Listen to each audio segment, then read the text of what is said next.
Started as 2 units at Queen's Royal College and St. Mary's College in Port of Spain, has grown into almost 100 units in schools across the country. This Sunday, Garth and Natasha join the Trinidad and Tobago Cadet Force in celebrating 112 years of passionate and dedicated service to the young people of Trinidad and Tobago, like this young man. I have made many life choices thus far, and of that I have made one in particular that presented me with many advantages. That is, joining the Trinidad and Tobago Cadet Force. The TTCF Public Relations Officer, Captain Maurice Burke, will take us on this journey as we remember the contributions of this institution to molding young persons into strong, responsible, and patriotic citizens. Join us this Sunday from 10 a.m. Listen live on I-95.5 FM or watch live on the Eye on Dependency Facebook page or YouTube channel. Eye on Dependency. We don't just share stories. We change lives. We change lives. Eye on Dependency with Garth and Natasha. Reality radio at its best, where life is a biography. Sundays at 10 a.m. and exclusively on I-95.5 FM.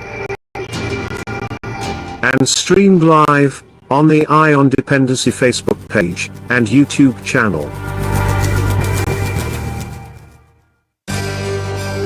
Eye on Dependency with Garth and Natasha. Reality.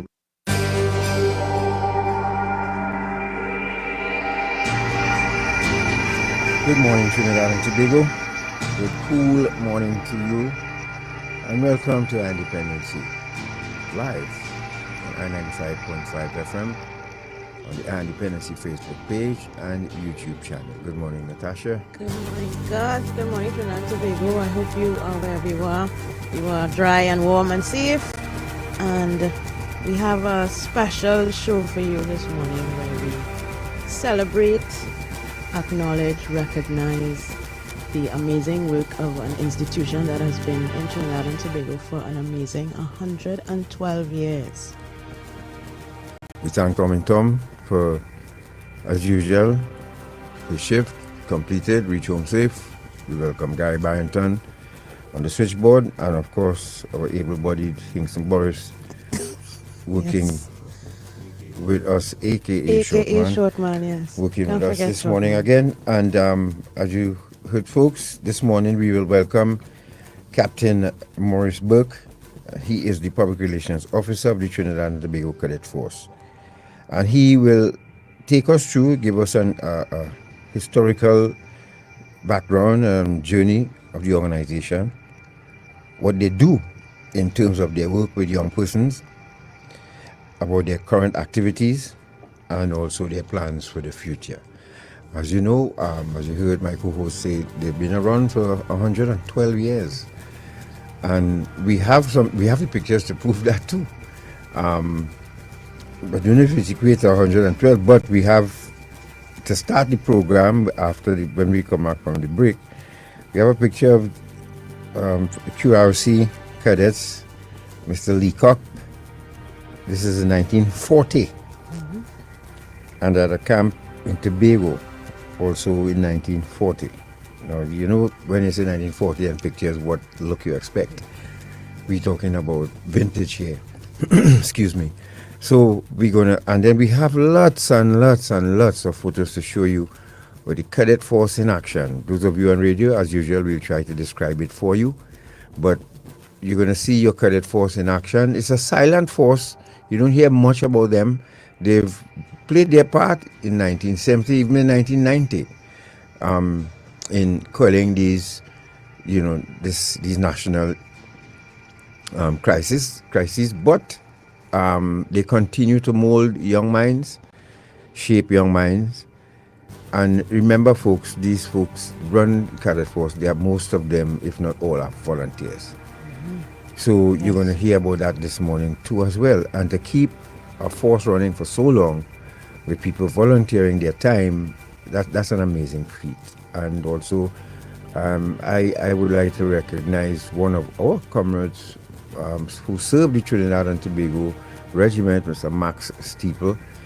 he died with his boots on, literally, because from leaving the regiment as an RSM, he went across to the cadet force and he continued serving Trinidad and Tobago till he passed away. Okay. And I'm sure Captain Burke would speak a little bit about him too as well. And I think the cadet force, although as you mentioned, it's a kind of quiet, behind the scenes sort of organization, just doing their work quietly.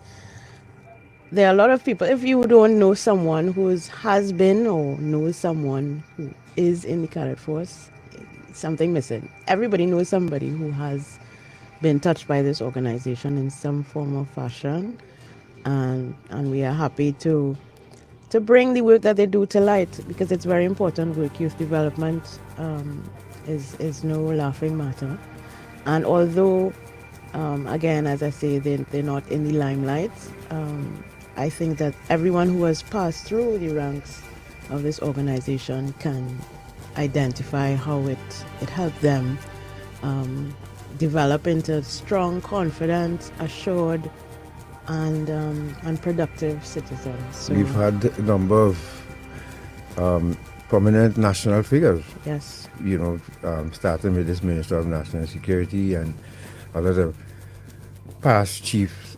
of defense staff. We had inspectors of police, you name it. We have a lot of national figures whose names too numerous to mention would have been members of the cadet force. So this is a very heartwarming moment for most of them who would want to go down memory lane at their time with the cadet force, and of course those of you who are serving the cadet force now. We are really proud of you. Most times you all would pass by the Forensic Science Center when you're heading in to the Federation Park, and you know, sometimes you would hear either range practice or you would hear drums playing, and you know, you just glance across and you would see some of them in the yard, you know, doing their thing. Well, that's our cadet force. That's just one unit, I guess. Mr. Burke will tell us about that location.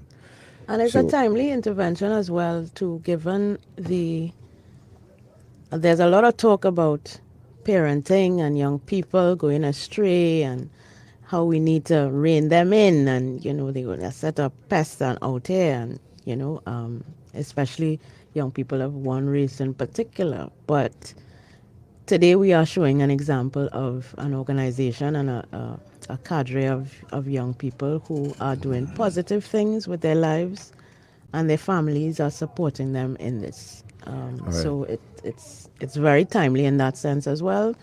We really can be overburdened with the negative sometimes, so we're happy to provide you some positive news about what young people are doing.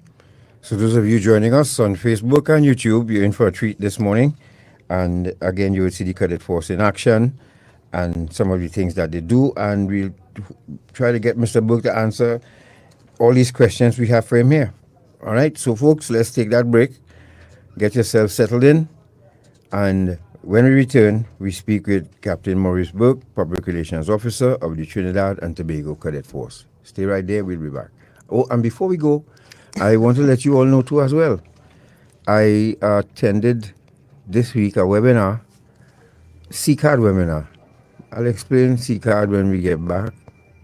But I discovered, when I thought I had covered all the drugs available to mankind, now pink cocaine is making its head, or making the rounds again. That's right, folks. Pink cocaine. There's a difference between the pink cocaine and the white cocaine. We have pictures of it to show you too as well. You know, we always want to do our part to continue to educate you.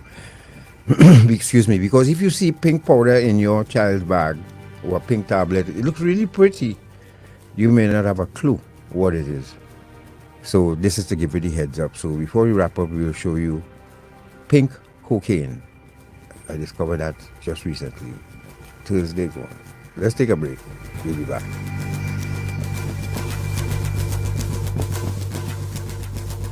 Finally, Welcome Relief comes in the form of a scientific-based program that shows us how to manage through the tough, current challenges, called Capitalism. It features best-selling author on positivity and happiness, Dr. Tal Ben-Shahar, integrated with the award-winning Intangents methodology of Ross. Visit capitalism.me to register now for this free life-transforming program endorsed by the United Nations established University for Peace. Gifted by Guardian Group. Live easy.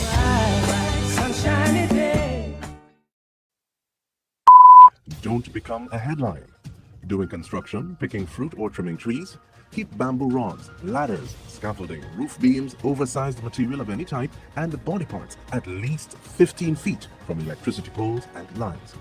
Before doing any type of work close to overhead lines or to the point of connection to your home, and before digging where there are underground lines, contact T&Tech for a temporary disconnection so you can work safely. T&Tech, the power to make it work.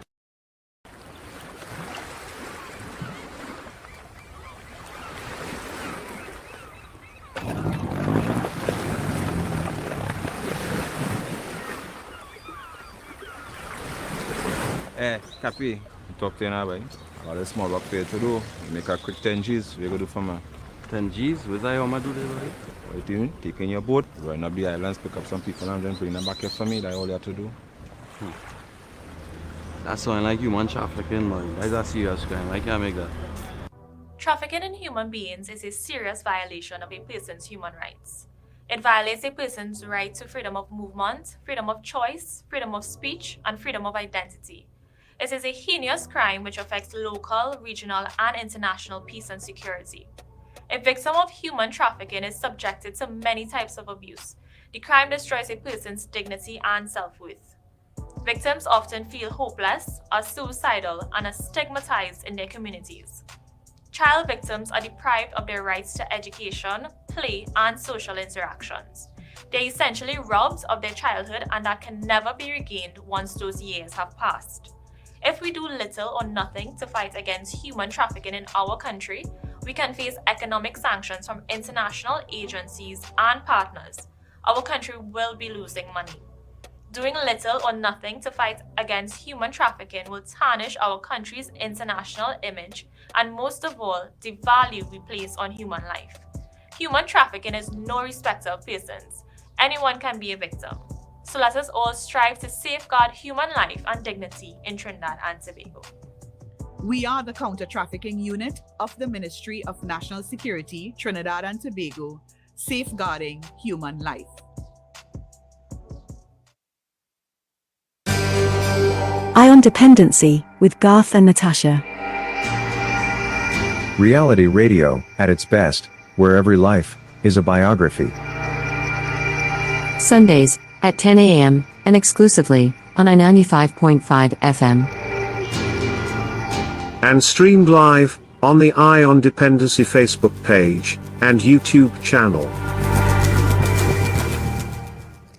Thank you for staying with us. This is Eye on Dependency, and we are speaking with Captain Maurice Burke, who is the Public Relations Officer of the Trinidad and Tobago Cadet Force. Now, were you a cadet? Any one of you out there? Were you are you a member of the cadet force? Do you know someone who? Do you know someone who? So, remember, those of you on YouTube, please remember to like and subscribe, and ring that bell so every time we on, you're gonna get that notification. And trust me, we have some humdinger programs coming up. So, click, just like and subscribe, Facebook or YouTube channel, to stay informed. So before we speak with Captain Burke, let's look at the, let's put up the first picture of the 1940 shot. See if you can remember so this. That's B. B. Short man, yes. Barry.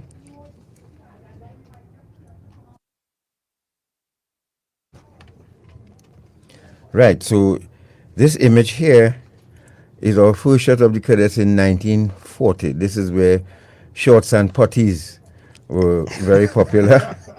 And But believe me, back then, the discipline, the kit, the look, the hats, everything was on fleek, was on hat point. and the boots. And these cadets were from QRC, which was one of the first schools to have a cadet program at the school, 1940. Right. So we're going to introduce the conversation. Let's see the next picture, short man, before we speak with Captain Burke. And the other pic, yes, you see them all in a group shot there now. Yes, at this the was camp in Tobago. This is 1940, folks. Mm-hmm. It's amazing. The sash they have on, yes, Gary, it looks like a gun belt, ammunition belt, sorry, but I love the hats though. yeah, but they look very real in this photo here. And cowboy, a kind of cowboy hat finish with one side yes, pinned up. So it's either a sash or ammunition belt. I don't know if the Captain Burke could Captain enlighten us what it is, but morning, Captain Burke. Welcome to Dependency. Good morning, and thank you for having me. Thank you for having us. You're welcome, and welcome to the folks of the Trinidad and Tobago Cadet Force. And we are thankful for this opportunity to market you, to expose you to Trinidad and Tobago. And Captain Burke, I want to put you on the spot. Who's your commanding officer now? Our current acting commandant is Lieutenant Colonel Reynold York. Colonel? Reynold York? Reynold York. Colonel Reynold York. Guy, could you put up some... Lieutenant Colonel Reynold York. Right. So, and the pictures we're seeing here, as you said, is from 1940. 1940. Yes. We were inquiring, is that a ammunition belt or a sash they're wearing? Well, it's not ammunition belt. So the uniform of the cadet force has gone through several changes. Back in those days, you saw the bandoliers, and I try to remember the name of it just slipped me as you mentioned it there. But those were the types of uniforms that you saw in the armed forces. If you take a look, very interesting with the photo, I want you to also notice the 303 rifles. Yes. At trail arms that yes. they are marching with. Yes. And this is them actually going down St. Clair Avenue. Next to the then is King George V Park. Right. Okay. Yeah, it's not looking like well, obviously it's 1940, so you're not expecting to see pavement and things. So. Somebody said bushy. Yeah. But that 303 rifle, one of the most accurate rifles they had in the military, yeah, trust me. It's it's one of the it's infamous in some cases too, because it was said it was the rifle used to assassinate John F. Kennedy. Yeah, that's how accurate it is. But so Captain Burke, the Trinidad and Tobago Cadet Force has been in existence for an amazing 112 years. Tell us about the organization. Can you put all of that into historical perspective as quick and as painless as you can? Sure. This is actually one of the pieces of history that's enjoyable to hear about, I think. So in 1910, in May 1910 was when it was actually gazetted, and just last night a major from the Cadet Force sent me a copy of that gazette.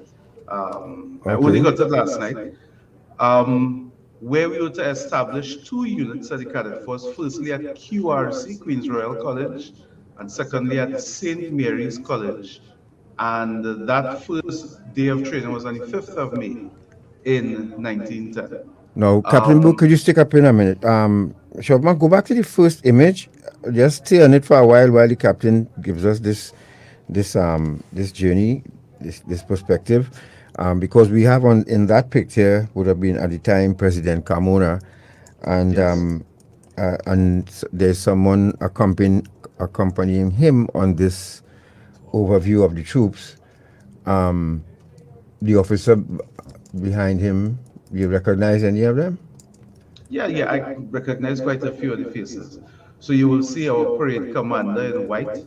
To the left of the photo, at the point was Major Harold, I think he's well, I think at that point he was Major, he's now Lieutenant Colonel Harold. Okay. And you'll notice that the president has stopped to speak with a young Lance Corporal Yes. on parade. Young, strong, proud young man.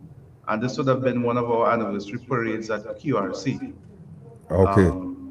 So usually the president will attend our parade and inspect the troops. Very often they take the opportunity to stop and have a conversation with the young men and women on parade. All right. Yeah. So go ahead with the historical perspective, and Cynthia, just keep rotating those three pictures for now. Go ahead, Captain Burke. Okay. So we were established in 1910, and from there, over time, we grew to add on several other secondary schools. At that point, we were the Trinidad Cadet Corps, and in 1958. We started our first unit in Tobago at Bishop's High School and became the Trinidad and Tobago Cadet Force. Trinidad and Tobago Cadet Corps, sorry, later on to be renamed Trinidad and Tobago Cadet Force. And you'd have seen several changes of our uniform over the years, from the beautiful short pants and puttees into the longer pants that you're seeing on the screen right now. Green trousers and the khaki shirt in our drill order, and now the white uniform that we have in ceremonial. The cadet force also, in our growth, we have seen several years of conflict. Cadets have actually participated in both of the world wars, were enlisted and served in both world wars, in the Butler riots, in the 1970s, in the revolution, and even in 1990 in the attempted coup. Yes. As a matter of fact, there's an interesting story about a gentleman. He was at the point when he wrote the story, he was an editor, I believe it was with the Trinidad Guardian, who said that he recalls the standing guard at the government treasury with his 303 rifle on Independence Square. So that's the kind of history. It's a very vivid history, you know, where we have been a part of many different aspects of our country's development. And in the photo that's up on screen right now, the officer to the rear of the photo, you'll notice his trousers are blue. Yes. That is Sub-Lieutenant Michael Llanos. We, in the latter years, since 2000, have undergone several changes, and we now have naval cadets, and we have aviation cadets. And in those years of transformation and growth, we now have several different specialized units and areas of function.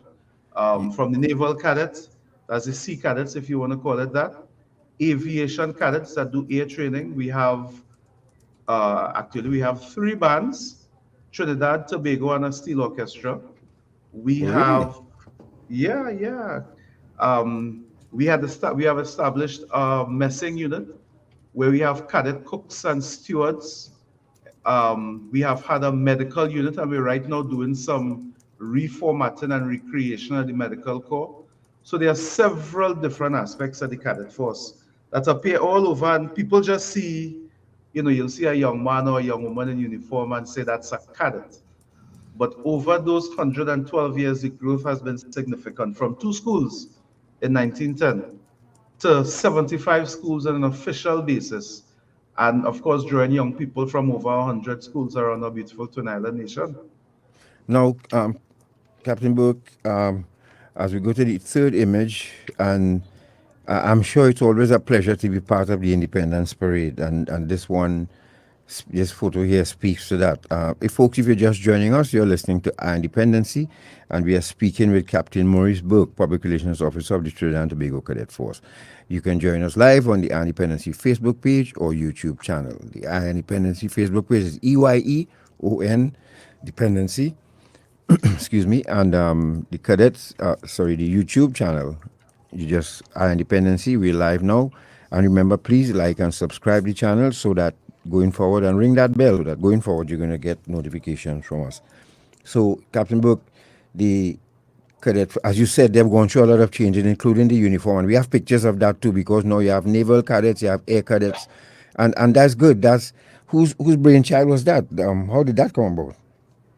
If you could give us those things, those things happen over time. I can actually remember when I was a cadet I was a cadet sergeant at the point at my alma mater, Fatima College. And actually another sergeant, we were corporals as a matter of fact. Corporal Parks from the Tech unit called me and told me that there was going to be established a naval unit that was going to be established under then Warrant Officer Ferguson. People were excited to hear about it because everyone knew the infantry training. That's what we generally do. Right. It has grown since then considerably, where there are several members of the Coast Guard. I can't say it's a majority, but we have done very well to train many men and women in the Coast Guard who came from the Cadet Force. And I'll tell you what, that actually, I'm not going to speak too much about the brainchild, but more about the type of teamwork that it took and the impact, because there are ex-cadets who have gone into the Coast Guard and other men and women who were never members of the Cadet Force who continue to serve. And the Coast Guard continues to support us in the training where those young men and women have gone all the way up to doing significant pieces of work in seamanship, etc. Without going into the details of the types of activities and missions that they're in. But the Naval Cadet is a high point for us. The young people absolutely love that aspect of the cadet. I can just imagine. We can just imagine. Now, what is the mission and core values of the Cadet Force? Let's talk about that. So that those who are interested, they want to be part of a mission, they want to be part. Tell us about the mission and core values. So, the Cadet Force, our goal really is to create a patriotic and productive citizen who can contribute positively to the national community. While some people, okay, I'd love this photo. This photo here shows two of those new formations of the Cadet Force. In the front, you will see a female petty officer. She has now left the Cadet Force, but she was one in whom we are very proud, is one in whom we are very proud. And off to the left side of the photo, you'll see a young man. He is an aviation cadet, one of our air cadets. So with this picture of this young lady, she's not an actual serving member of the military?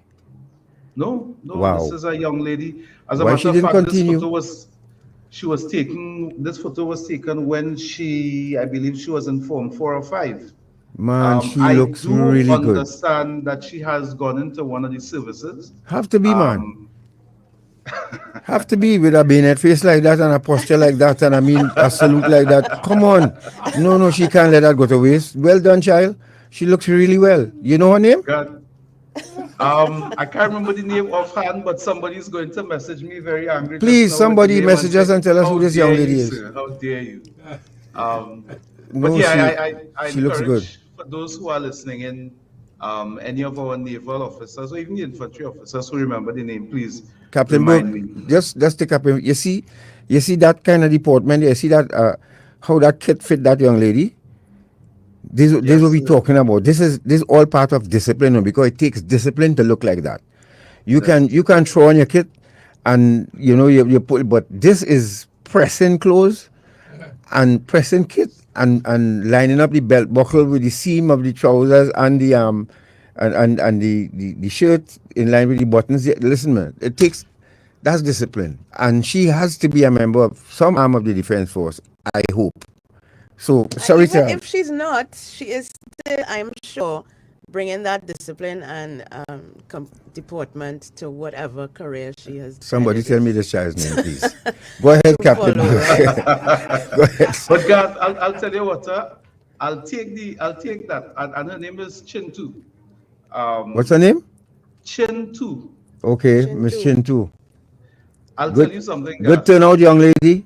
Good turnout. This that you see in front of you here in the photo is something you will see with hundreds of young men and women across the country on a daily basis. Yep. They go to school, and when they walk into the classroom, you can tell there's something different. I can recall starting the UWI and walking into a classroom. One of my lecturers asked me, where am I in the defense force? I laughed and I said, no, I'm not in the defense force. After class, he pulled me aside with four other young people from the class. myself from Trinidad, there was 2 from Barbados and 1 from Jamaica, and he said, I will put money that all of you were cadets, and it was the truth, because of that type of discipline and the personal bearing that you see from us. In front of us here, you see a photo of the current Minister of National Security with some of our members at a recently held NCO cadre. And I want to also point out that you'll see one young person with a white belt. And that young lady is a member of our band. Right. Incidentally, all the persons in this photo are females. I see an aviation female cadet, infantry, and a member of the band. So, I mean, we take our core values and we turn that into actual life and functioning things. We distill our ethos into discipline, self-control, obedience, integrity, moral courage, justice, honesty, leadership, teamwork, respect. I'll tell you what, I think that you can always tell the young person who has gone through the cadet force, because if you put it in a different way, from the time they join, they have begun to start their career, wherever it might be. And I like how you say, God, that Ms. Chintu should be serving in the Defense Force. Those same personality traits and character traits, we take them into the private sector and into the public service and all over. Yes. You know, a former sailor just messaged me and said, you know, well, he confirmed that would have been an ammunition belt the guys in 1940s were wearing.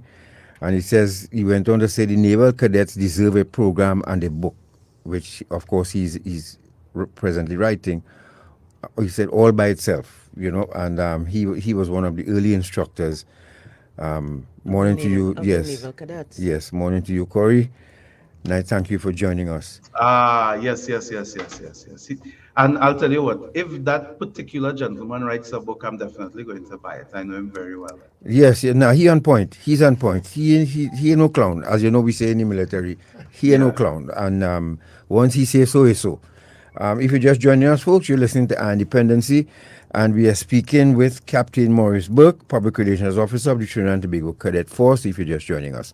And we're taking us through the steps of the Cadet Force, of course, and we're going through some pics with the Cadet Force in action. We had one pic ago with some voluntary work being done, and that, I guess, would have been during the flooding. Yes, that was the recent spate of flooding that we had in East Trinidad. Right. In addition to that photo showed a young lady, she's an under officer, and she was handing out water for one of the trucks from the Tunapuna Pianco Regional Corporation. Okay. Beyond that, you would have seen cadets, as a matter of fact, in Tobago, if you look at the Tobago's disaster response, much of that team, that central team, are actually current and past members of the Trinidad and Tobago Cadet Force. I kind of proudly say that maybe the entire disaster team in Tobago is all cadets. They may have one or two who aren't. I don't know. Call me a boast. Right. But and then we have a picture of now, what is this, a map reading exercise where you're doing field craft here, or what was this? So because of the HV jackets, I know that this was orienteering. Okay. Orienteering is a combination of map reading, road running, and several of the other skills. There's some military knowledge, etc. So the young people at the beginning are given a grid reference point, and they are to use their maps to get from the start point to there. They answer questions, they perhaps do tasks, etc.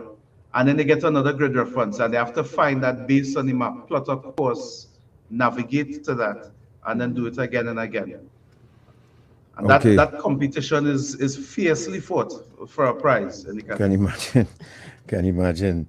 It's folks, and if you're a member of the Cadet Force, you may see yourself in a pic here this morning, or your family who looking on can be proud to see you.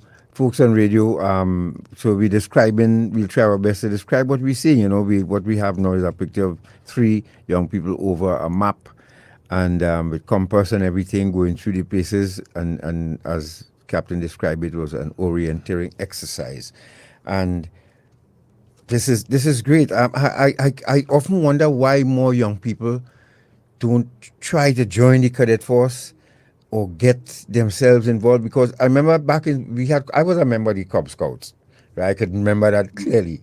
And yeah, Cub Scouts, I didn't just have Cub Scouts in school, but that was a mandatory part of the school. Then you graduate from Scouts, from Cubs you went to Scouts, and then cadets, right? Is it still the same, Mr. Burke, Captain Burke, or the Cubs no longer exist? No. The Cubs and the Scouts do exist. I think my friends in the Scout movement might be upset with me if I was to agree with you that it's a transition from Cubs to Scouts to Cadets. They're two separate competing organizations. In schools where you see cadets and scouts, you always hear about competition. And at Fatima, for sure, we told them we were better than them.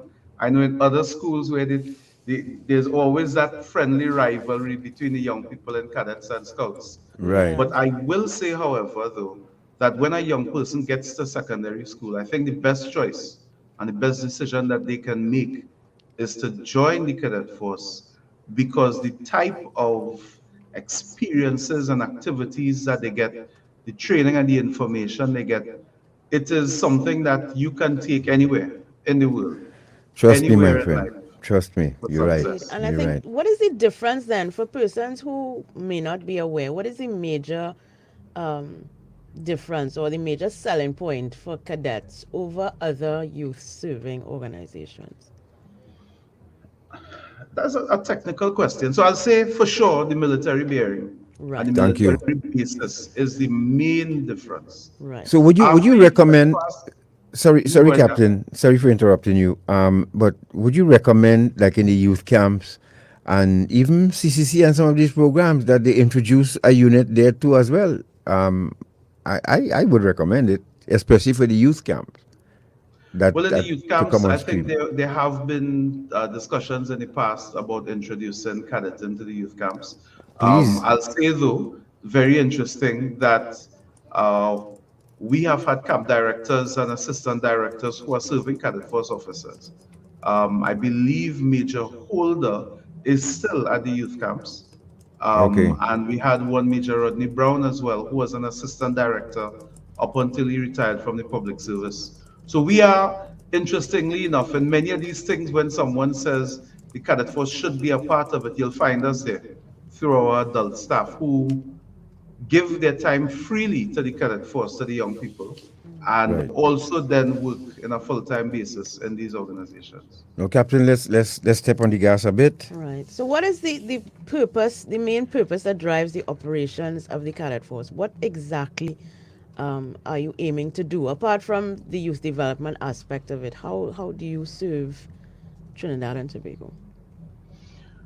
Well, youth development is our main bit of service to the country, but in that is then broken down into several different things. So you have the young person who may choose to go the route of delinquency, and the type of training that we do, and of course our peer training, etc., begins to rein that young person back in. So I will always tell persons that we recruit young people between the ages of 12 and 19. But when a young person gets into secondary school and they join the cadet force at 12, by the end of December, January the next year, they are already competent in leading 8 to 20 of their peers. And so that peer mentorship, just by the method of military training that we use, they are also then, if we say, unleashed in their schools, and they give that kind of support and advice to their peers. So it's a multiplying effect. John Maxwell says, if you want to grow, lead followers. If you want to grow explosively, lead leaders. And the young people who we train in the cadet force become leaders among the boys, girls, men, and women around them. And they are then able to multiply that effect and have a positive and a growing impact on their schools and in their communities, etc. Now look at this. Excuse me. Look at this pic here on parade. They're on parade here. I guess this was Independence Parade. And you know, at first glance, if you don't recognize the difference in the dress, like the headdress, the capstar, and the belt, you would think this is regiment. You know, because regiment almost have the same. They have the same colors, the same training, everything. So So these are some of our youngsters again. The only difference is the extremely young looking, yes, yes. the baby faces Yes. that you see in on the parade, but very Listen, very sharp. I would recommend. I wish this should be mandatory over the country. We would have saved so many more young people in Trinidad and Tobago if this was mandatory. You know me and mandatory stuff. This here, honestly, I would have made this mandatory. Here they are on parade, looking really proud. Our president, Paula May Weeks, doing a Inspection. she's overviewing the you know, and I wanna no, there was a time I was doing a broadcast for Independence. This on a side, and they tell you the president inspecting the parade, and I think there's a word. Corey, help me here, but they really don't inspect, because anytime our president stand up and inspect you and check you, that is it for you, you know? So they really just review. I think the word is review the troops. Yes. And the RSM and all of these people do the inspection before that, because anytime a president check you, you know you're for the high jump.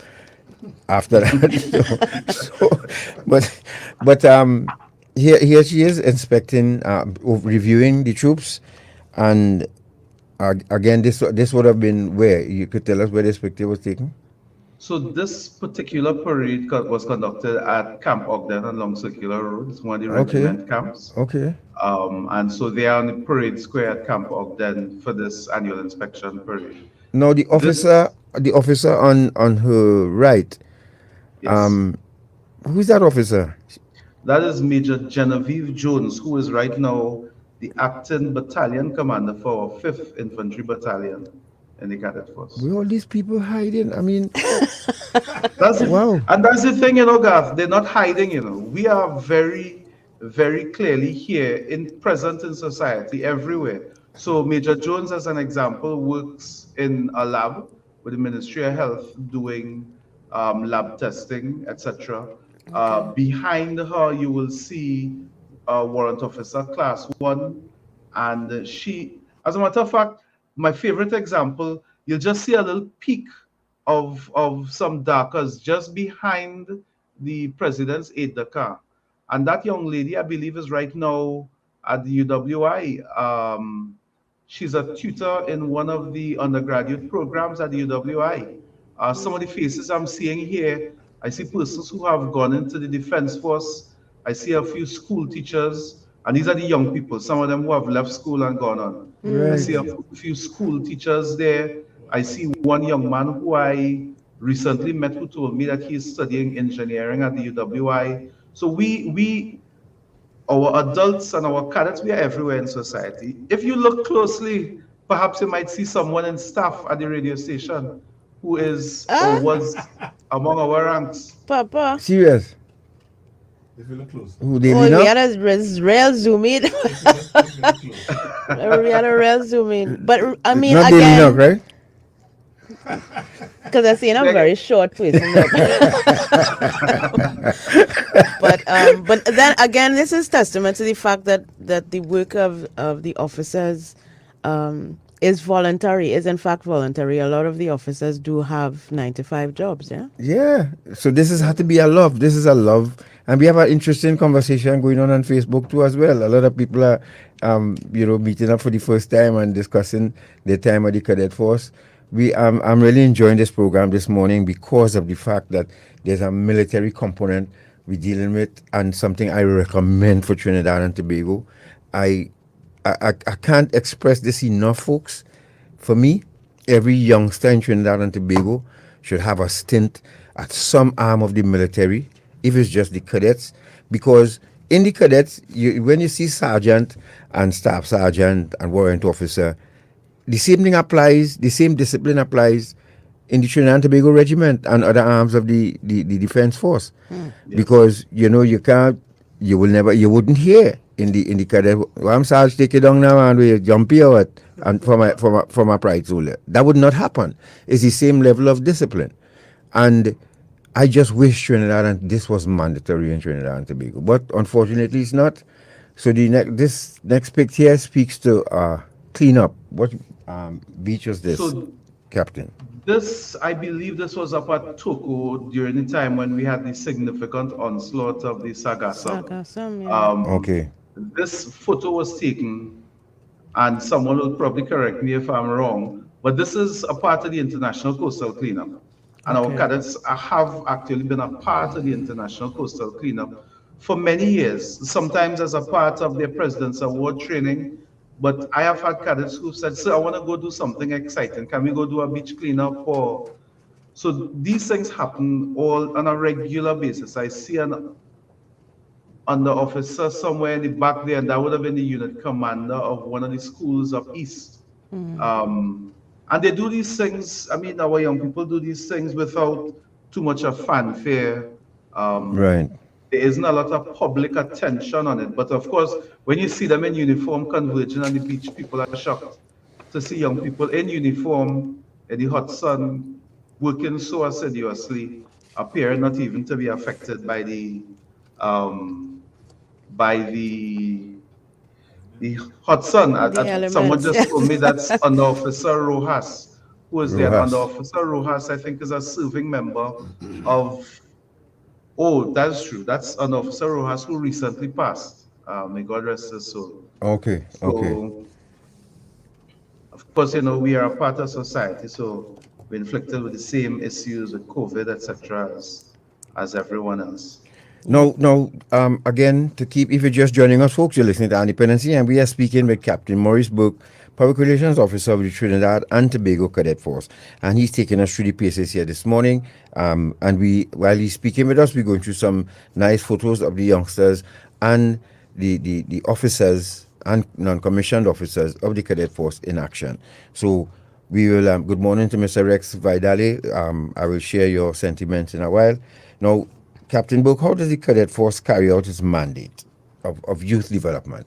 What you all have in this category of youth development?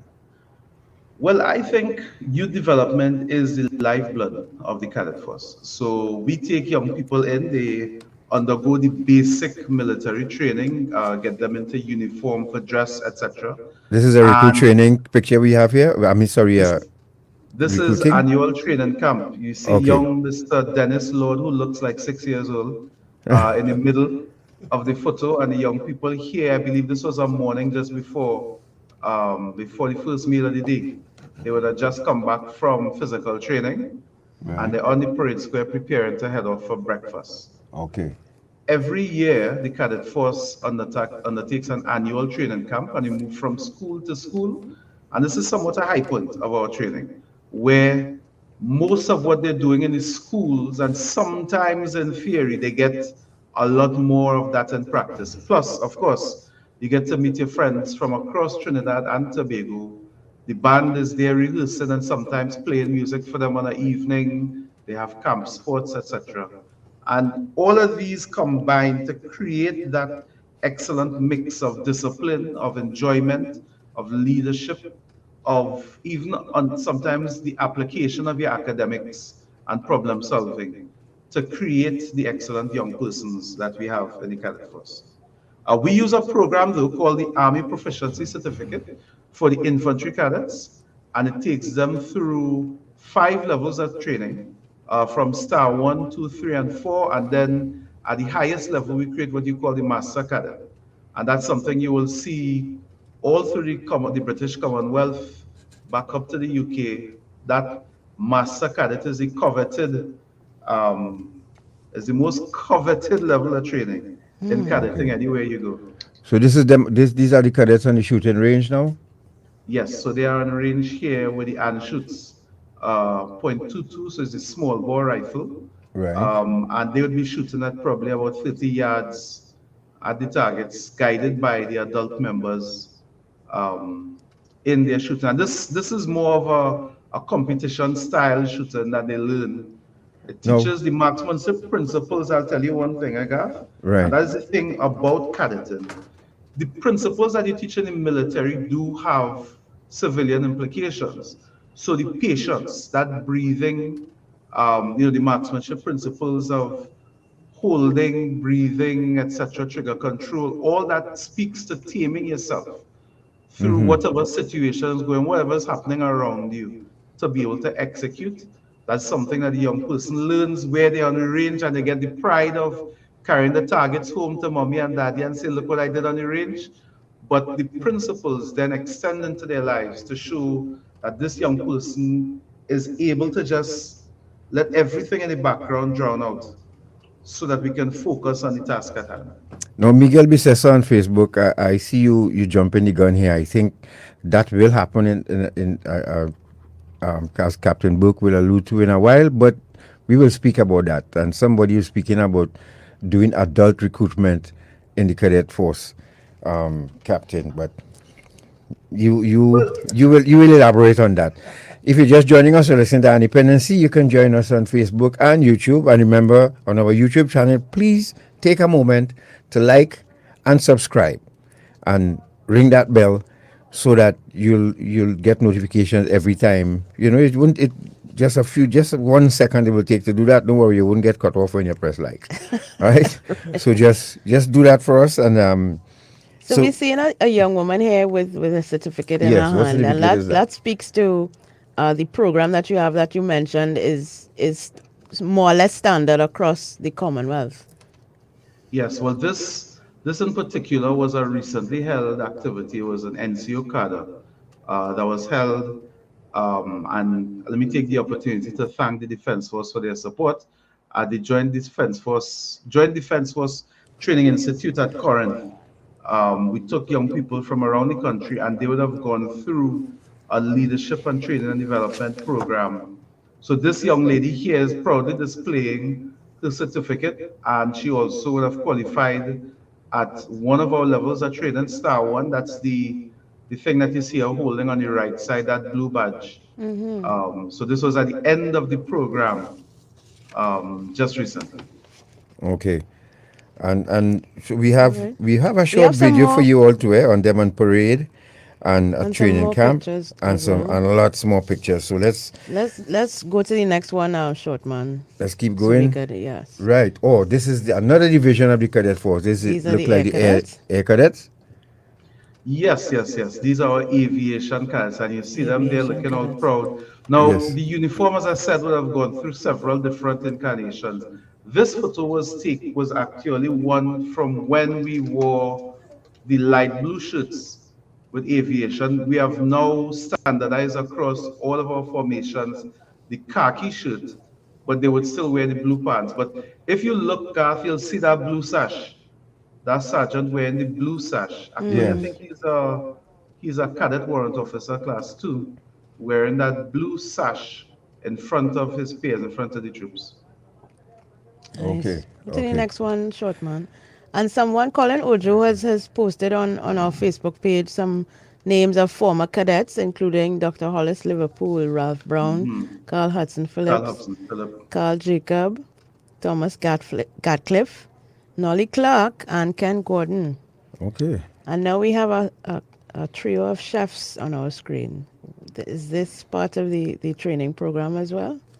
The messing unit of the cadet force is legendary. It is legendary for so many reasons. Number one, so the cadets learn both the stewardship and the cooking and baking. And in the past, through the gentleman who would have established our messing unit, who has now gone on to the beyond, he left us as Captain Winter Roach.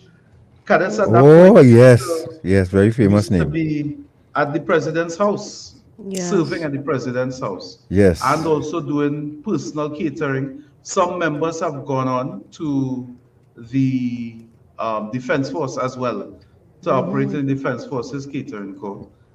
You see that warrant officer there is legendary for more than just cooking. But he recently took over the team at the NCO cadre, and he was responsible for ensuring that all our cadets are well fed, breakfast, lunch, and dinner every day. With these two young men, and the two young men you see they are actually ex-cadets who came back just to give their service to assist. Right. So there was no pay involved, there was no anything involved, and W2 Omis, the gentleman in the center, would have assisted by ensuring everything is coordinated on the camp. Excellent. Wow. And are these gentlemen working in the industry, I assume? The one on the left, I think he works with a small catering company. The one on the right was just interested to help in any way that he could. Right, gotcha. Right. No, someone saying that Winterroach died when he was a major, so he was Major Peter Yes, Winterroach. yes, that's my error. Very affable Major gentleman. Peter Winterroach. Yes, I've been a member of the Trinidad and Tobago Cadet Force for the past 34 years and proud of this organization and the work they have done for our young people, and that's some Now, Garth, some of those people you see in the chat are members of the cadet forces. So this one CTI director, I'm going to out him. That is Major Marlon Hart, and he is a curriculum officer at the Ministry of Education, or even Colin Ojo. He is a major, and he would have retired from TSTT, and he was into telecommunications there. So we are everywhere, as I said. Right. Yep. So now this photo we have up here in the blue with their rifle on parade as well. These are the naval cadets, yeah? That's aviation. Oh, aviation. Aviation cadets. The lighter blue are aviation cadets, and the dark blue is the naval cadet. If you were to get a closer look at that naval cadet uniform, you will notice it's a dark blue version to the current ceremonial uniform being worn by the Coast Guard. Yes. Okay. Yes. Yes. Yeah, because there's a young lady in navy blue with a white belt.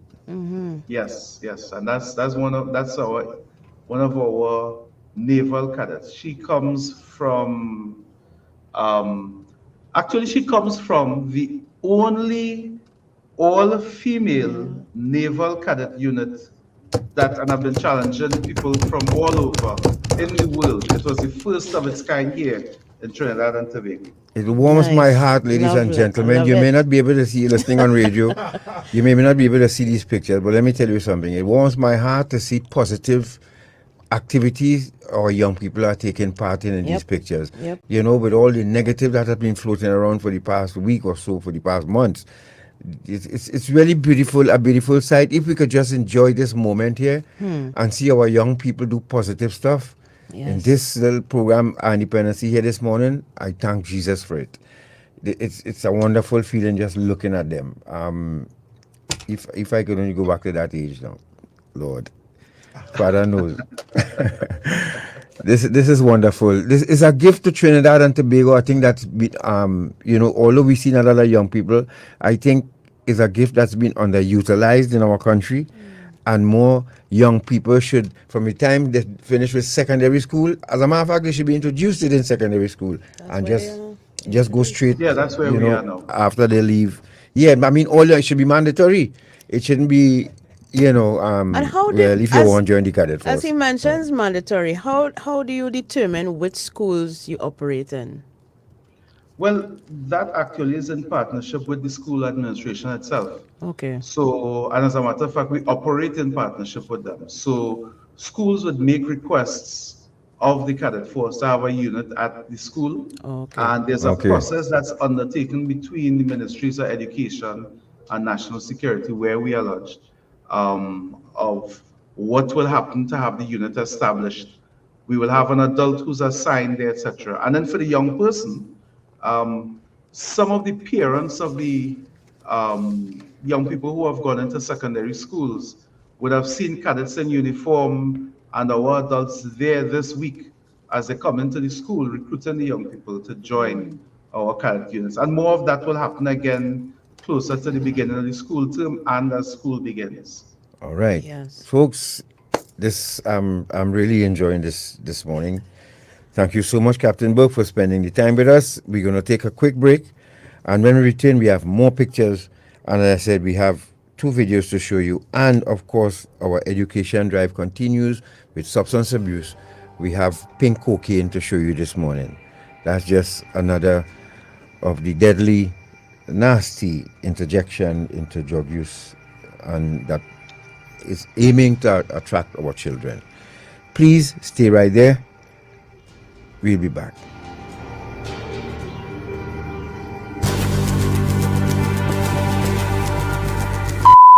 Don't become a headline. Doing construction, picking fruit or trimming trees? Keep bamboo rods, ladders, scaffolding, roof beams, oversized material of any type, and body parts at least 15 feet from electricity poles and lines. Before doing any type of work close to overhead lines or to the point of connection to your home, and before digging where there are underground lines, contact T&Tech for a temporary disconnection so you can work safely. T&Tech, the power to make it work. The sex trafficking is a serious thing in a way. Sex trafficking? I thought it was only human trafficking it have. But what do you mean? No serious thing, boy. Where you get that from? I don't know about human trafficking, you don't know about sex trafficking.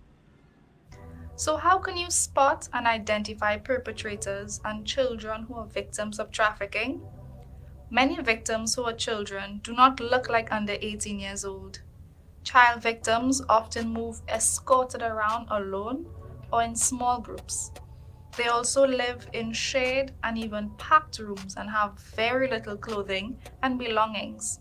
Child victims are often seen with adults who are not their parents, their relatives, or their caregivers. Migrant children are often unaccompanied and separated from their parents. Child victims are often engaged in work that is not suitable for children. They are often deprived of their freedom to go to school, to play, and to enjoy being a child. Perpetrators have unexplained sources of income and possessions. They are businessmen and businesswomen running legitimate and illegitimate businesses. Perpetrators may appear to be the victim's friend, boyfriend, close relative, or employer. We are the counter-trafficking unit of the Ministry of National Security, Trinidad and Tobago, safeguarding human life. Finally, Welcome Relief comes in the form of a scientific-based program that shows us how to manage through the tough, current challenges. Called Habitalism. It features best-selling author on positivity and happiness, Dr. Tal Ben-Shahar, integrated with the award-winning Intangents methodology of Ross. Visit habitalism.me to register now for this free life-transforming program endorsed by the United Nations established University for Peace. Gifted by Guardian Group. Live easy.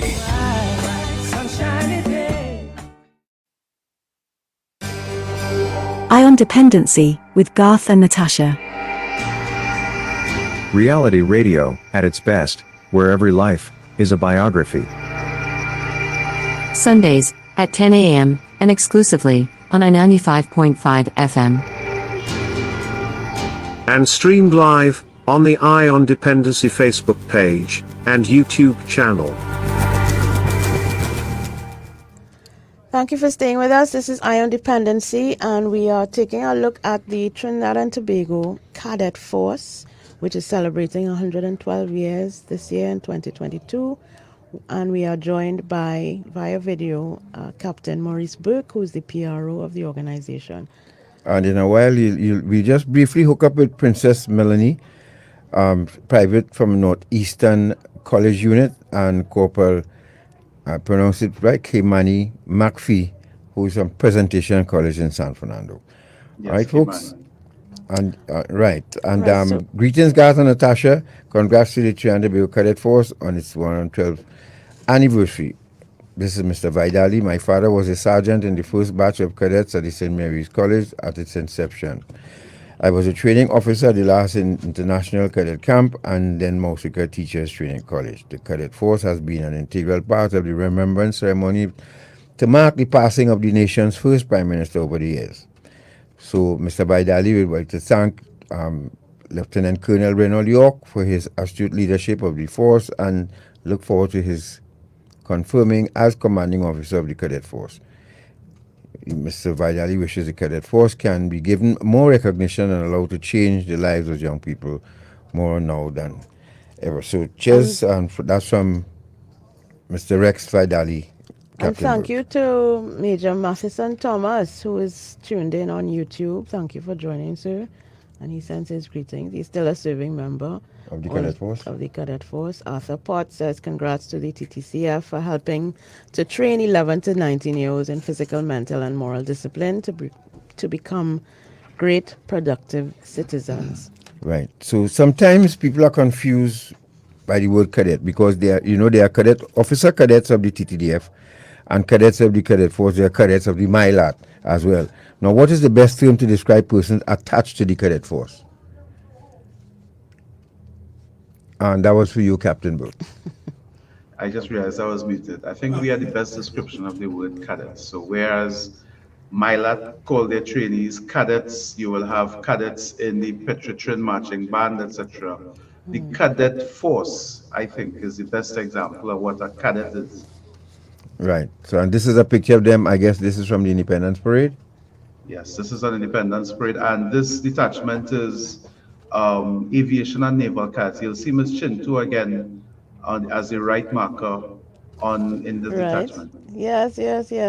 But this young lady born to be. Listen to How you make she out, God? How you make out? Wow. This young lady born to be a soldier, a military personnel. That's it. I end of story with me right here. I am just hope she's a serving member of some arm of the defense force right now. Captain, before we sign off, you better come up with that information. We need to find this young lady, so God yes. Could put his eyes on her. But yes, please. Just scroll through the pictures there for us, short man. Under this question, we have a few more images we want to show you. Yes, so let's run through these images here. This is the band. A beautiful band that plays in every nook and cranny and corner of the country. At no cost most times, just the young people and the adults enjoying the music. Yeah. And this is also, a really important aspect of what the military and the Cadet Force do in terms of integrating music into the life and the discipline of the cadets. So there's a shot of them now in front of a Coast Guard vessel. This is at Stobles? Yes, this is actually just prior to them heading off to training camp with the Grenada Cadet Corps. A few years ago, the Coast Guard would have conveyed them over with one of their vessels. Lovely. Nice. And who's the NCO with them? Or is that an officer? So you'll see an officer as a Cadet Force major to the back on the left. There's a warrant officer on the right side. There's also a second lieutenant in front. Second Lieutenant Williams is a nurse who just completed a master's in public health. Okay. Yes, there you go. Lovely. Look at our people on show, folks. So proud of them. I'm so proud of these youngsters. Yes, indeed. Right. So the other photo. This is a indoor function. Yes, and this is actually at the launch of the NCO cadre recently. You'll see the Cadet Force officer, the gentleman in the suit in the front. Yes. And Cadet Force officer is actually the title of the officer at the Ministry of National Security at our Cadet Force division that runs the office. I should mention though that the Cadet Force, based on the service that we've provided to the country in 1977, we were bestowed with the Medal of Merit Gold in the sphere of youth development. And that is a tradition that has continued from then, where several of our officers have been bestowed with awards in youth development, from the Hummingbird Medal to even our National Youth Awards. You often will see one or two cadets walking across the stage to receive an award. Now we are hearing that Ms. Chintu is presently an adult in training with the Cadet Force. This is someone who's commenting on our YouTube channel. She's an adult in training with the Cadet Force. So I do know that she was one of the candidates who went before an interview panel, but I know the question Garth was asking about where she is full-time as a full-time career. Yes. But yes, Chintu is the Cadet Force. That's the kind of work that we see. Let me take the opportunity to say good morning to Ms. Joniel Williams, who says that, I like the wording that she used, has been a part of our military over the years. Yes. So even Cannot be before our replaced. defense force was established, the Cadet Force would have served in varying capacities over the years. So thank you, ma'am. Well, both my Yes, son and so daughter the left image. us. No, a friend of mine, Odette O'Connor. Morning, Odette Allen, a son and daughter, sergeants in the cadet force too. Yeah. Nice. Yeah, and wow, congratulations, they're well done. So the image that we're seeing here now of Her Excellency pinning a medal on this young lady. Could you tell us who this lady is? So this is a retired lieutenant. She used to head our messing department, Paula Panton. Officers who are part of the cadet force receive the cadet force medal after 12 years of meritorious service, Okay. and have the privilege of having that medal being pinned on by Her Excellency the President, or their Excellencies the President of the day. So you see Lieutenant Panton receiving her award at the annual inspection, and there is a photo of, in the back of the photo is Lieutenant Colonel York, our current acting commandant. Okay, Lieutenant Colonel York. Yes. Right. All right, and the next photo, this is them. This is an aerial shot now of a platoon. So this platoon drill you see here is actually from our drill competition. One of the things that we use competition to be able to lift the standards of the young people. Of course, you could stand and say I'm the best or I'm excellent, but when you get the opportunity to compete against your peers for a little bit of boasting rights, a trophy, etc. And in the drill competition, this was held at Tranquility. They would have gotten the opportunity both with platoon drill, which you're seeing here, and then personal drill with elimination drill competition. They go through the paces of drill, and the best one is left standing at the end. So this drill competition, I mean, these are all different ways that we find and we use to ensure that the work that we do and the training that we do is enjoyable to the young person. We create a spectacle for the parents and onlookers. And so after a few years of being in the cadet force, that young person is proud, smart, alert, intelligent, and excellent problem solvers and leaders. Yes. Now, why is the cadet force so important now during this time in our country's history? What do you think would place that, them on the highest list now, or the top shelf of importance? Well, I think the cadet force plays an important role in that achievement of developed country status and that achievement of a peaceful and harmonious society. So everyone has to make their contributions to the goals, of course, but the cadet force has an important role to play. So we work on the development of well-balanced and disciplined young adults who are fully equipped to take their place in society. And this is as an excellent citizen, as an exemplar in society, which essentially is the work that we do. I think this is a time when the moral fabric of our society is constantly challenged. People have lost faith in so many different aspects of our society. But through the work that we do, we build and shape our society by building and shaping our people, building and shaping our young people. That work that we do to move the young person away from deviant behavior through social intervention programs, Cadet Force, to my mind, is one of the best.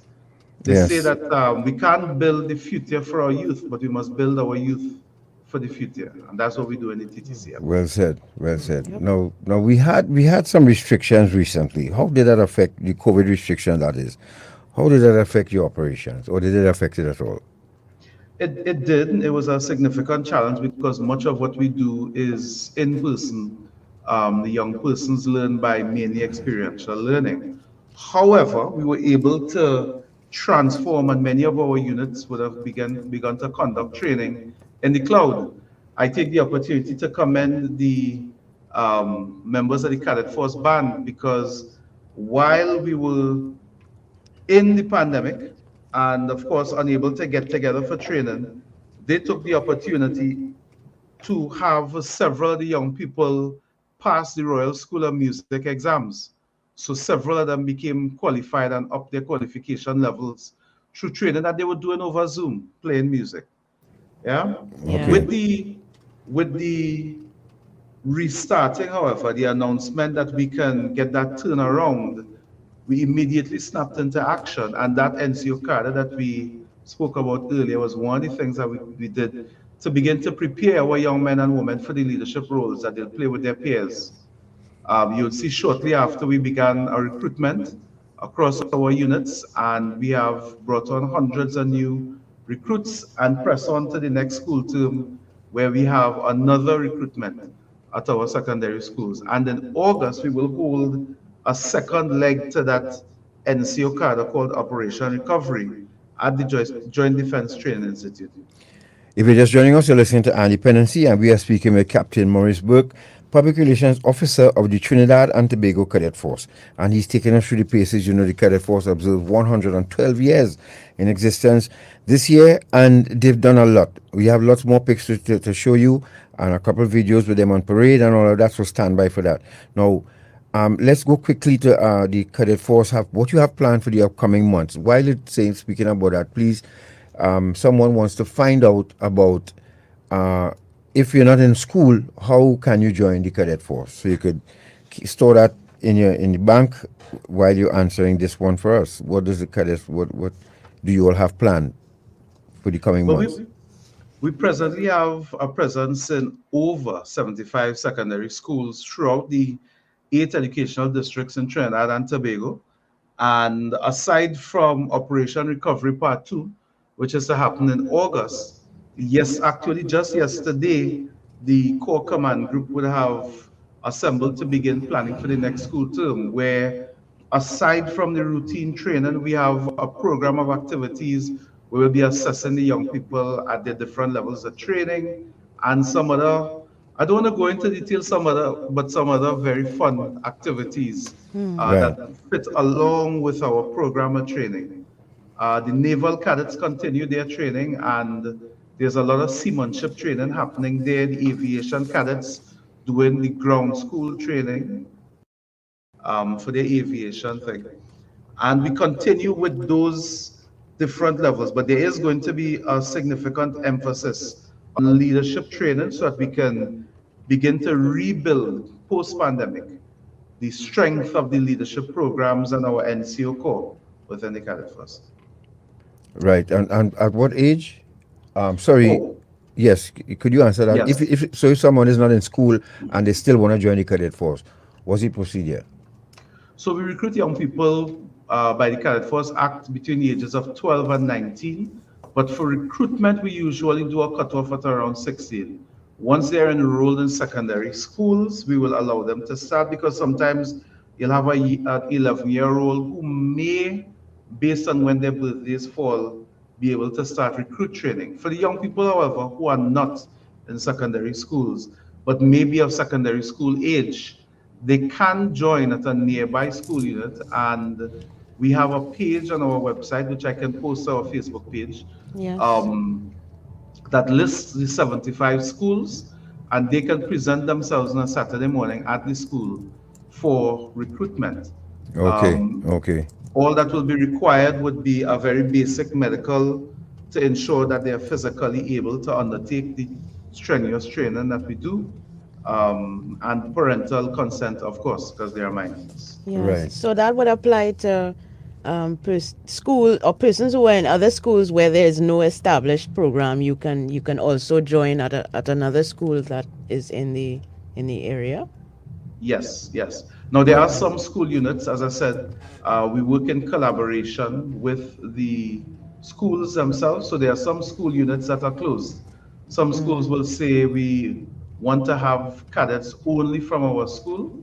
And in some cases, they'll have a boys' school or a girls' school that wouldn't want to have young people from the other sex in their unit. So you'll have a male unit or a female unit. But that being said, if you present yourself at a unit, you'll be directed to another one where you can begin training. All right.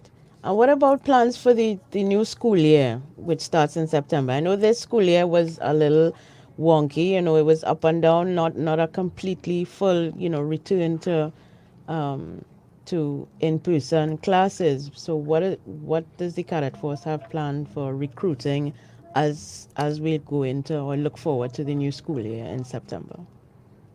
Our recruiting is currently in process.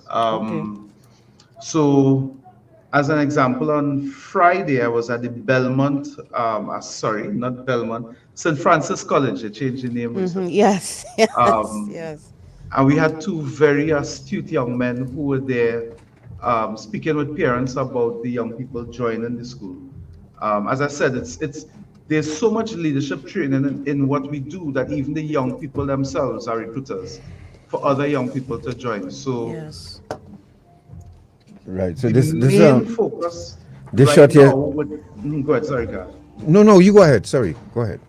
I was just saying that the main focus right now is ensuring that one, we have the NCO training so that we can prepare persons for promotion in the new year and recruiting of new cadets for the school year.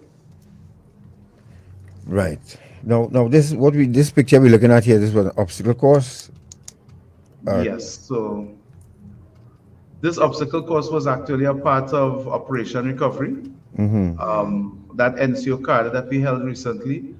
Aside from the direct leadership training, the command tasks and obstacle training, etc., is to ensure that the young person is astute, that they understand what is needed to cross the task at hand. And well, that's one thing about the training in the cadet force, even in the midst of what you're doing, there's always the fun element. And those young people had a time with that obstacle course. Right. Well, short man, you still go to photo J and KK, but Captain, what advice would you give to parents and guardians to encourage their children now to sign up for the cadet force now? You sell the cadet force to who listening, and you think it's time that they send their son or daughter to join. Convince me.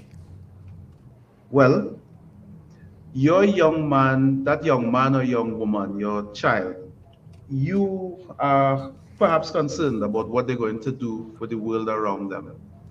The cadet force takes that young man and woman, and within 6 months, you will not only have a child on your hand, but you'll have a budding adult or a young adult, because our mix of mental, moral, spiritual, leadership, and academic training ensures that the young person is strong enough to deal with the challenges of the world ahead of them. It starts with the physical, of course, so they'll get fitter, they'll get slimmer, they'll get stronger, but even by the drill, you'll see the pride come out in them.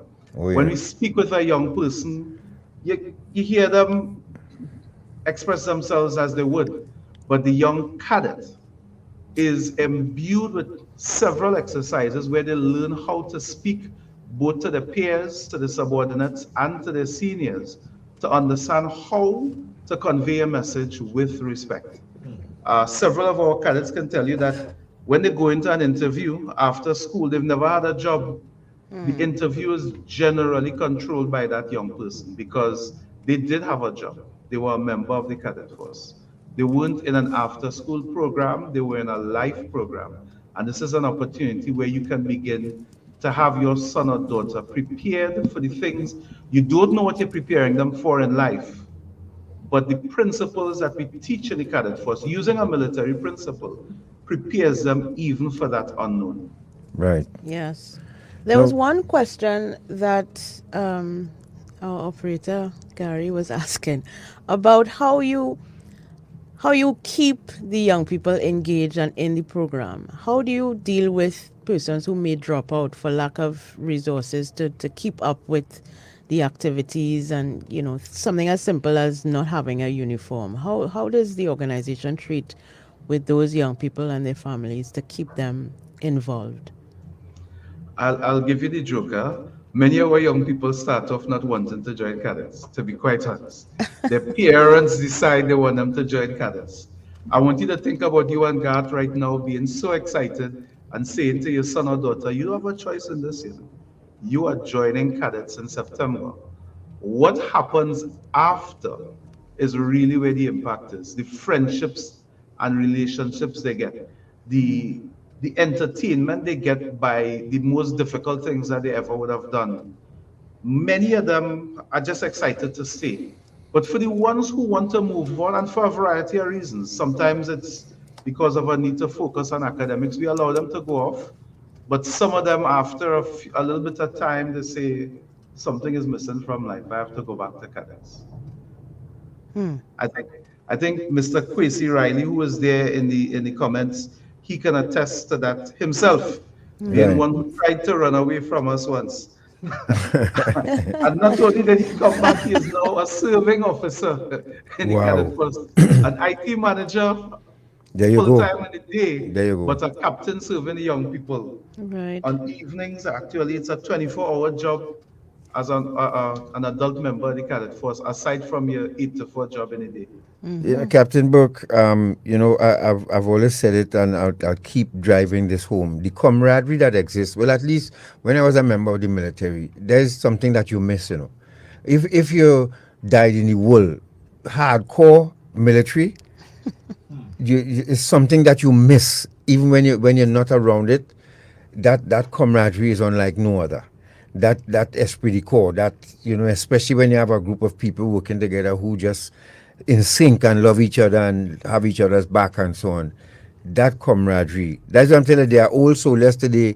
If you blow that fall in for them tomorrow, they will be the first in line. I'm serious.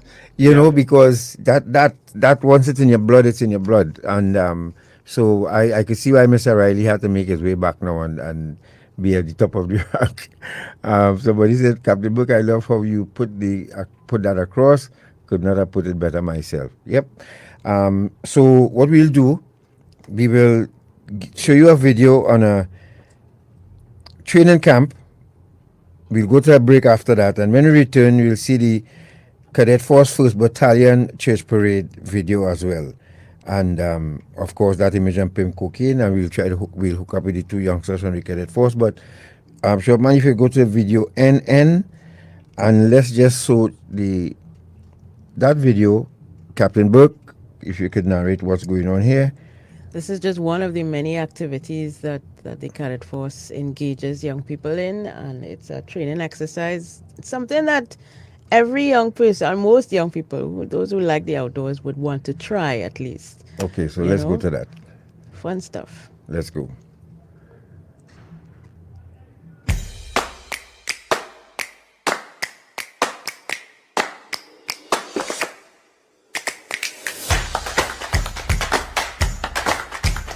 Now, you'll hear some voices in a short while, but this is the TNT Cadet Force Camp 2019. So these young people are out, they're near to a beach, and they're going to do some rappelling off a cliff at the side of the beach. So they're learning how to tie ropes on a coconut tree. Annual Training Camp 2019 of the Trinidad and Tobago Cadet Force. Camp is being staged at the Valencia Secondary School. The aim of the camp is to allow the cadet to partake in training that he would not normally access during the academic term. Training such as rappelling, rifle shooting, and other training that is part of the 4-star syllabus, which is what they use. The rappelling exercise today is being conducted at the seaside, coming down the cliffs, and we have two staging areas, one on a higher plane and one on a lower plane for those who may have a fear of heights. I just came back from rappelling. It was my first time trying something like this. It was a new experience for me. I had trouble at first because I was very hesitant to go down after seeing the heights. But with the help of my officers in command, I was able to push through and successfully landed safely on the ground. And yes, I will do it again, but even higher lengths and more challenging events. I just came out of rappelling, which was a first-time experience for me. It was a great one, and I would definitely do it again. Cadets will be involved in training at a higher level than they're accustomed to. And once that is being done, you would expect some injuries and some uncomfortable situations. The cadets will be treated on site. We have a medical department responsible for dealing with injuries, minor and major. Anything that the camp cannot handle, we are in close proximity to the health center in the area. I am Private Chase A14087. I'm here from Grenada, and I'm here to tell you about the Trinidad camp, how it was. The Trinidad camp is actually a very different camp to Grenada. In Trinidad, my experience was awesome, fun, and the food actually tastes kind of better than Grenada. No offense. They normally use the .303 rifle. We normally use the M16. So the drills I normally do with the M16 in Grenada with the rifle is quite different. I've now finished a rappelling exercise. At the start I was really nervous, but the officers kept on encouraging me and I was able to go down. Camp has been successful thus far. We have 2 more days of training to go. Cadets are enjoying themselves.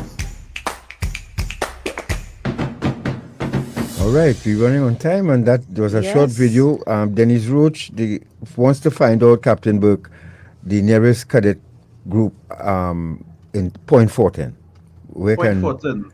Yes. Point Fortin East Secondary has a unit. I think that's the school that they call Point Fortin College, PFC. Right. So we have Denise, you heard that. Before we take this break and come back with the battalion, so you're going to be hearing now the cadet band and everybody on parade and so on. Cliff, what's the guy name? I think you're on the wrong program. You see that road you want to go down this morning? Cliff Chambers. If you want to find out, you can message Captain Burke privately to answer that question, but you're not going to put that kind of vibe on our program here this morning. Correct. Not having and it. What you're asserting is actually incorrect. Yes. It's not factual. So let's go to a break, folks. I don't know why you're trying to start it. Yes, let's go to a break. As I said, message Captain Burke privately. He'll answer that for you privately, but we're not putting that vibe on this program here this morning. It's going too good. And let's have some nice vibes for once in a while on a talk show now. And let's not go down that road. We're going for a break, folks. We'll be right back.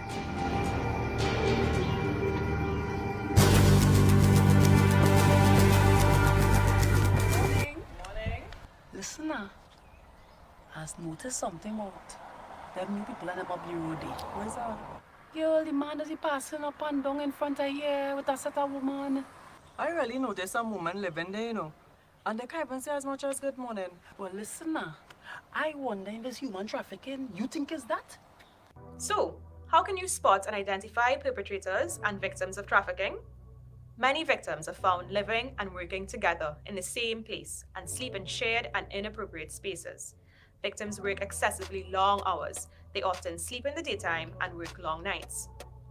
They are often escorted everywhere they go and may appear to be malnourished.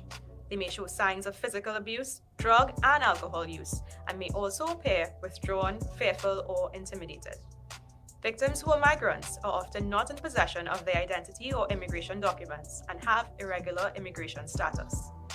Perpetrators can be male or female and may appear to be managing or controlling the victims. And they may even at times appear to be the victim's best friend, boyfriend, or employer.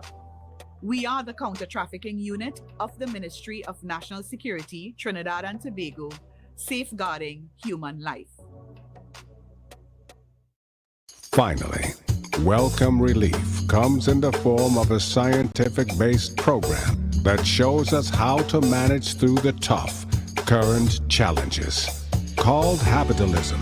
It features best-selling author on positivity and happiness, Dr. Tal Ben-Shahar, integrated with the award-winning Intangence methodology of Ross. Visit habitalism.me to register now for this free life-transforming program endorsed by the United Nations established University for Peace. Gifted by Guardian Group. Live easy. Don't become a headline. Doing construction, picking fruit or trimming trees? Keep bamboo rods, ladders, scaffolding, roof beams, oversized material of any type, and body parts at least 15 feet from electricity poles and lines. Before doing any type of work close to overhead lines or to the point of connection to your home, and before digging where there are underground lines, contact T&Tech for a temporary disconnection so you can work safely. T&Tech, the power to make it work.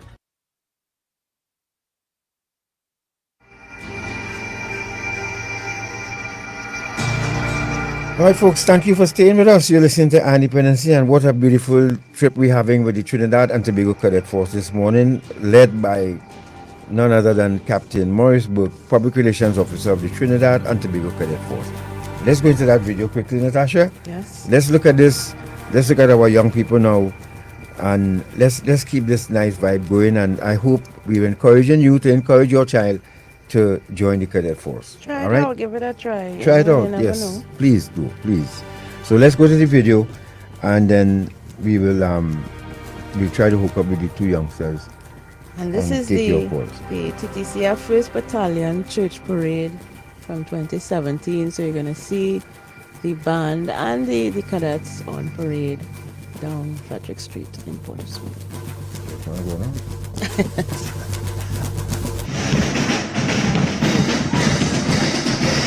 And they're stepping nicely, just passing in front of St. Mary's College there.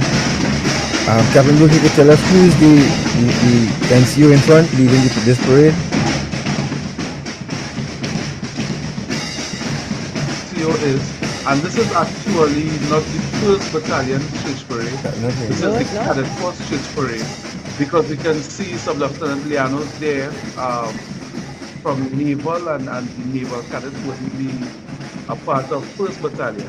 Okay. That's Sergeant. I can't see the face, but if it is who I think he is, I used to tell him that his face was hard, and he would say, "Sir, my face might be hard, but life is harder."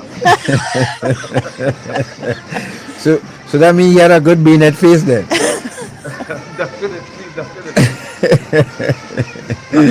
One of the things I enjoy about young people in cadets, the sense of humor is priceless. It's priceless. But they are marching right now from St. Mary's College, most likely going down to the Trinity Cathedral, led by a small band, we would call that, from the Cadet Force band.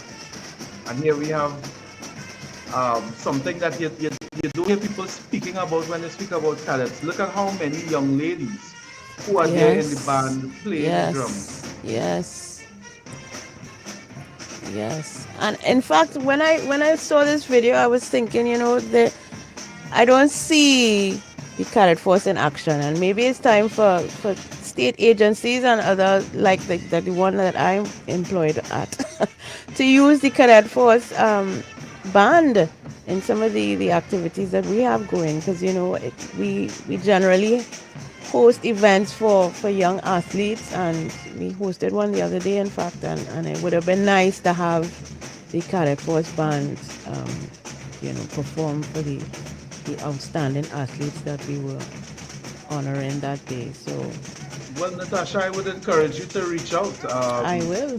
Captain Sawyer, who's the director of music, and his team usually support several different school sports and all sorts of other activities across the country. Yes.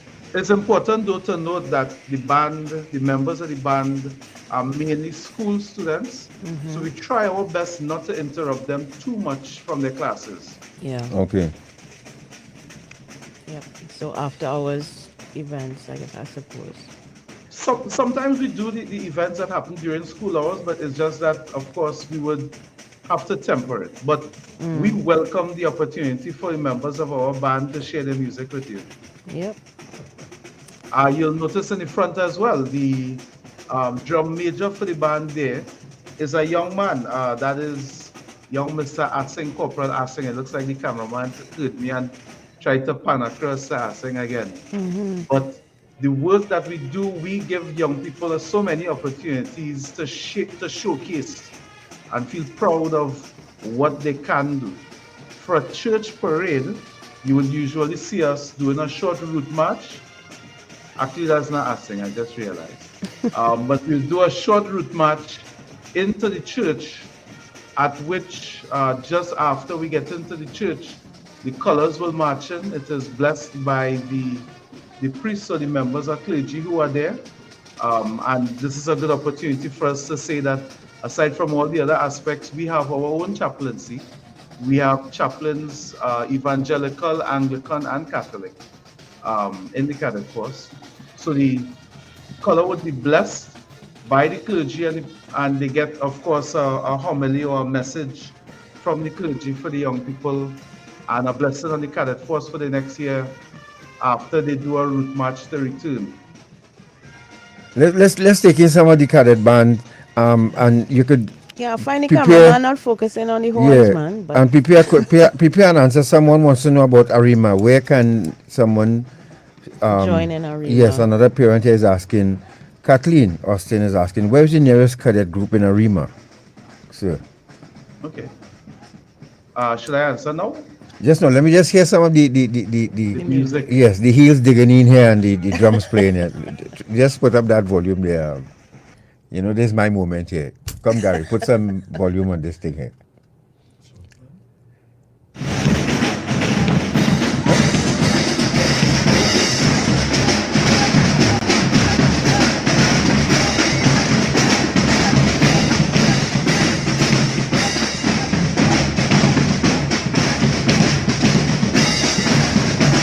Look at that. That's lovely. Captain, am I too old to join the cadet force? yes, that's it. Look, you don't know it, man. I don't mind, you know. I mean, the same green. And Very careful of that. You'll get on football in the morning. hello, I'm ready to drop foot.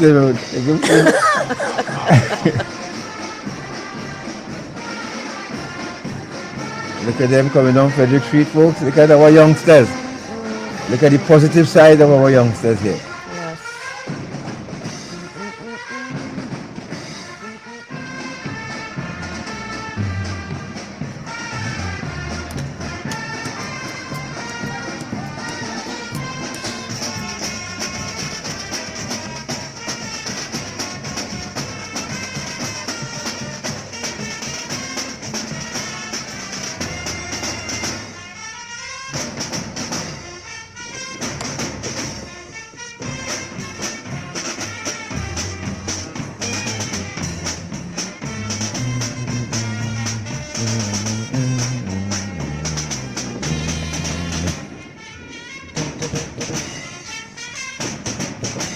If you listen to us on the radio, folks, eat your heart out. Yeah.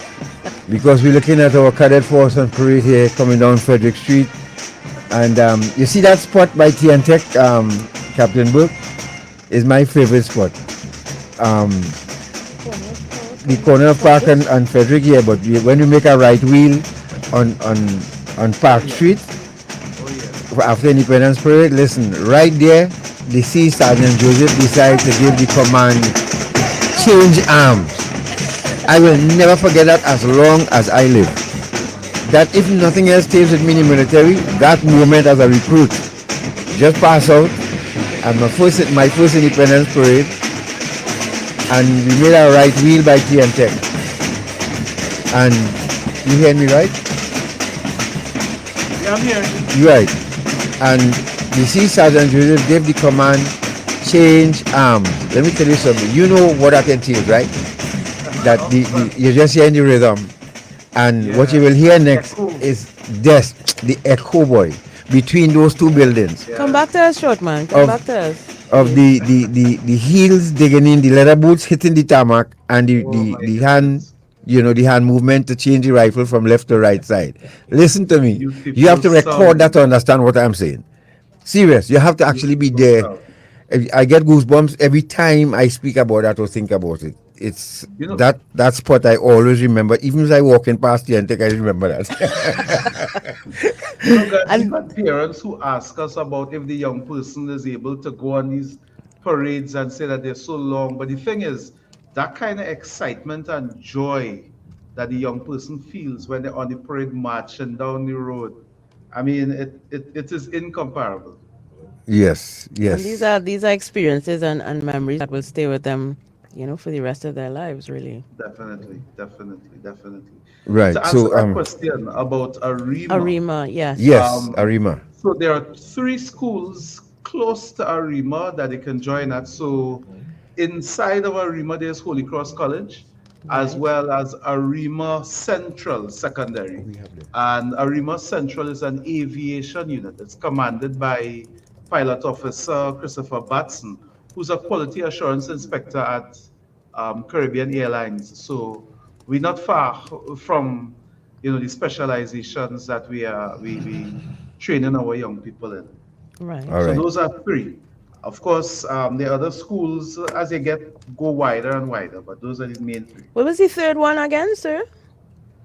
Arima Central Secondary, Holy Cross College, and Five Rivers Secondary. Five Rivers Secondary. And on the phone, we have Private Princess Melanie.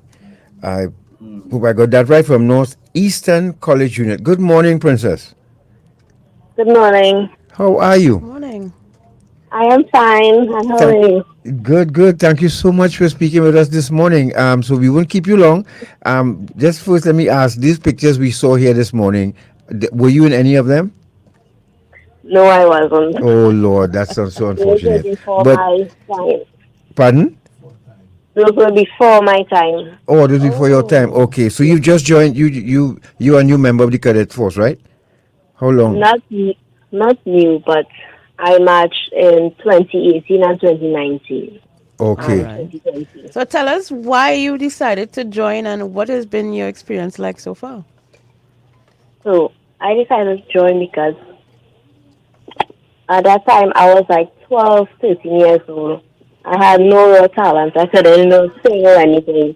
So one day I saw my cousin and he looked so sharp. I was like, well, I guess it's my thing, it's my chance, to do something. Right. And, this gave me, some sort of belonging, navigating those first few years, be hard. So that gave me a sense, and cadets gave me so many opportunities. The first time I've been to San Fernando was through cadets. The first time I've been to the Pepsi League was through cadets. So, it gave me so many opportunities to, explore my country, and, in development overall.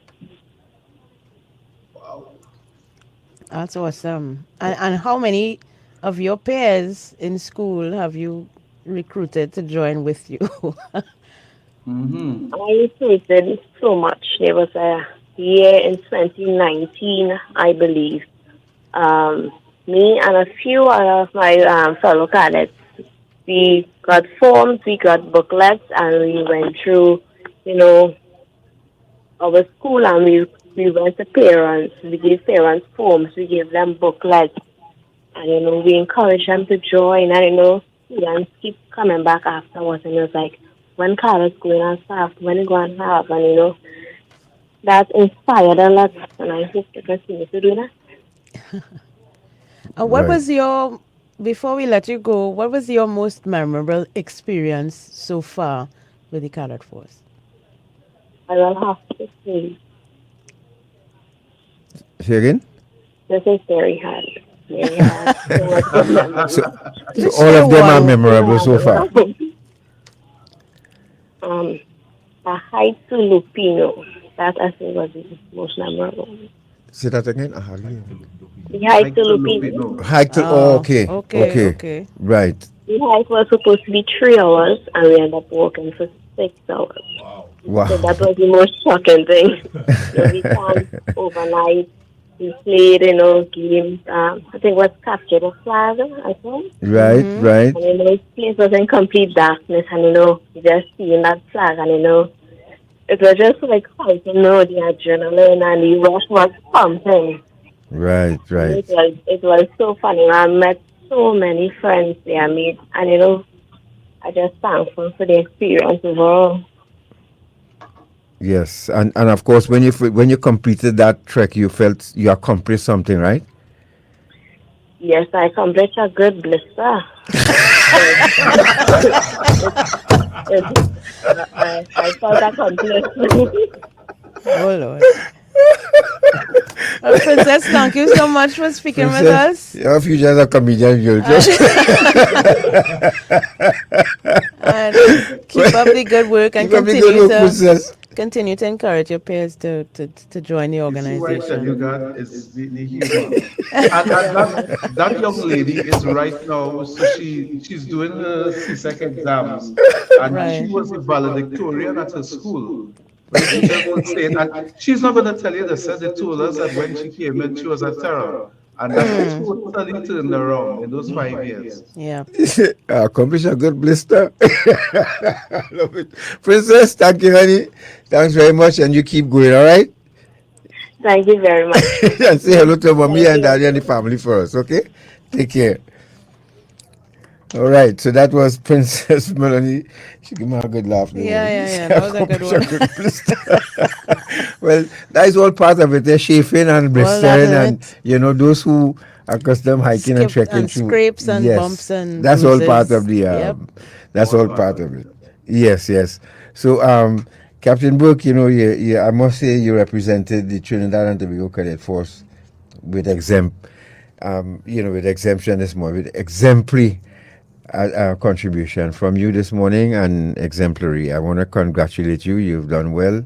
I'm sure the Cadet Force very proud of you this morning, and we hope that government and you all fall under the Ministry of National Security, of course, right? Yes, we do. Right. That you continue to get the kind of support that is necessary. too often, applied at the end of the journey and not the beginning, right? We want to be able to to inculcate the values and the traits and the character before the police put their hands on them, right? Yes. Repeat that. And the good morning, all the Coast Guard cadets is still in operation at Borneo Secondary. Is that so? Someone wants to find out. I think it's a question. Yes, that's a naval cadet unit, and yes, it is still in operation at Borneo Secondary. All right. You'll meet Warrant Officer Class 2 Thomas there. Okay. Now we're going to speak with young Corporal Kimani McPhee from Presentation College in San Fernando. Good morning, Corporal. Good morning. How are you? Morning. I am fine. Thank you very much for taking our call. We wouldn't keep you long, but we congratulate you as being becoming a corporal at the Cadet Force. What made you decide to do this? Decide to what? Join cadets or yes. become a corporal? No, well, I mean that's a given, but everybody's aspirations when they join the military, they want to move up the ranks. But what made you decide to become a cadet in the first place? Okay, well, my story is a bit off one. My intention actually wasn't to join. I was invited by a fellow cadet and student that attended my school. Right. He was a sergeant at the time, Sergeant Ramuta, right? And he was a Form 6, also the head prefect, a school prefect at that point in time. And it was at a barbecue event the school was having to raise some funds to support one of the sports teams going to represent the school.